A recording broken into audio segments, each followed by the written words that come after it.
I need you to listen very carefully, because after tonight, you might never laugh the same way again. My name doesn't matter anymore. They just call me Patient Zero now. It started in a club nobody remembers the real name of. Everyone just called it the Giggle Chamber.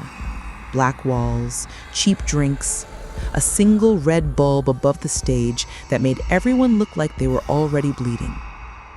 I was 23 the night I first touched the microphone. The comedian before me had bombed so hard, the silence felt wet. Then the silence laughed. Back. Soft. Polite.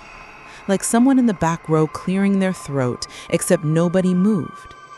The bartender froze with a glass halfway to his mouth. The laugh kept going, looping, getting warmer. I walked up to the empty stage just to prove it was a prank. The second my fingers wrapped around the mic, the metal burned, and the laugh crawled straight into my wrist like it had been waiting for skin. That was stage 1. They call it the chuckle now. Stage 2 came a week later. I told the story of my dad cracking his skull on black ice while my mom laughed until she vomited. Crowd loved it.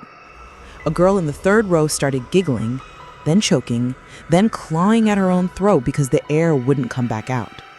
Security dragged her out. She was still laughing when her spine snapped against the exit door. The room was dead quiet for exactly 2 seconds. Then every single person in that club started laughing at her. Not with her, at her. Like they had been given permission. That was the nervous laugh. The one your body uses when it's trying to pretend it's not terrified. Stage 3 hit the city like a new filter on TikTok. They called it the joy plague because death by uncontrollable laughter doesn't trend. People dropped on buses, in classrooms, in confession booths.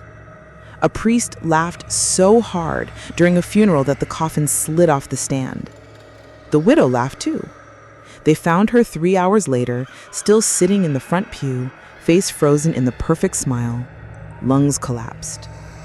48 bodies in 29 days. Every single one wearing my face in the security footage. Different clothes, different locations, same smile. The police finally dragged me into an interrogation room that smelled like burnt coffee and bleach. The detective thought he was safe behind the table. He kept asking the same question. How are you doing it? I told him the truth. There's a 4th stage, the worst one. They don't have a cute name for it because nobody lives long enough to post about it. I call it the silent laugh. It's the moment right after the sound stops, when your ribs remember the rhythm, but your heart forgets how to beat. That tiny pause between the last chuckle and the first seizure. That's where I live now. The detective coughed once. A tiny, polite chuckle slipped out. He slapped his hand over his mouth like he could stuff it back in. Too late. I leaned across the table so only the microphone could hear me. You feel it, don't you? That little flutter behind your ribs, like something just told the funniest joke in the world and only your lungs were invited. His shoulders started shaking. Not big, just enough. I whispered, "Shh, don't fight it. Fighting makes it louder." The red light on the recorder flickered, stretched, then snapped off. They found him 47 minutes later, still sitting upright. Mouth open, eyes rolled white. A single black tear dried on his cheek like someone had drawn it there with a Sharpie. They moved me to an isolation cell with no mirrors. Guards wear noise-canceling headphones playing whale songs. Doctors hum lullabies when they slide the food tray. Doesn't matter. At night, the intercom crackles, and a voice that sounds exactly like mine says the same 4 words on loop. The show's not over.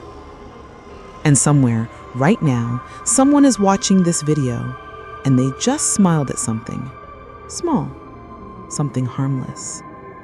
Don't, because once it learns your name, it already knows the punchline.